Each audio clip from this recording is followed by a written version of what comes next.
On va prendre une minute pour comprendre comment déterminer la taille d'un échantillon à partir d'un intervalle de fluctuation donné. C'est parti. Une usine fabrique des médicaments. On note P, la proportion de médicaments efficaces produits par cette usine. P égale 0,9. Si on prend un échantillon de médicaments, plus l'échantillon est grand, plus on a de chances que la fréquence de médicaments efficaces qu'on va observer dans cet échantillon précis, F, se rapproche de la proportion théorique P. Autrement dit, plus l'échantillon est grand, plus l'intervalle de fluctuation de F autour de P va être petit. Ici, par exemple, on veut déterminer la taille d'échantillon nécessaire pour que la largeur de l'intervalle de fluctuation de F soit plus petite que 0,01.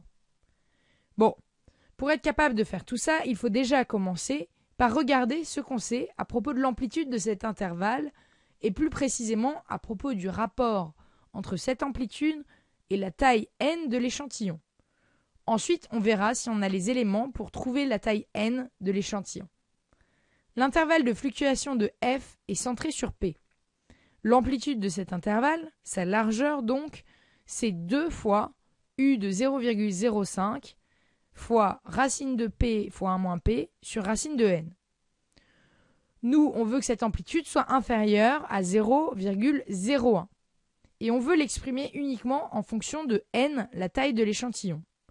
Ça tombe bien, on connaît P, et le cours nous donne u de 0,05 égale 1,96. On remplace P et u par leur valeur, et en fait ce qu'on veut trouver, c'est n, tel que 1,176 sur racine de n, l'amplitude de l'intervalle, soit inférieure à 0,01. Pour trouver n, on n'a plus qu'à résoudre cette équation.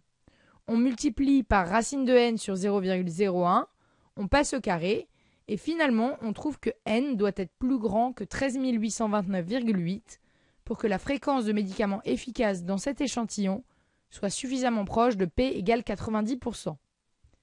Quand on nous demande de déterminer la taille d'un échantillon, en nous donnant une contrainte sur l'amplitude de l'intervalle de fluctuation, il suffit d'exprimer cette amplitude en fonction de n, puis de résoudre une simple équation pour trouver n. Si cette vidéo t'a aidé, rejoins-nous sur 1minutepourcomprendre.org ou notre page Facebook.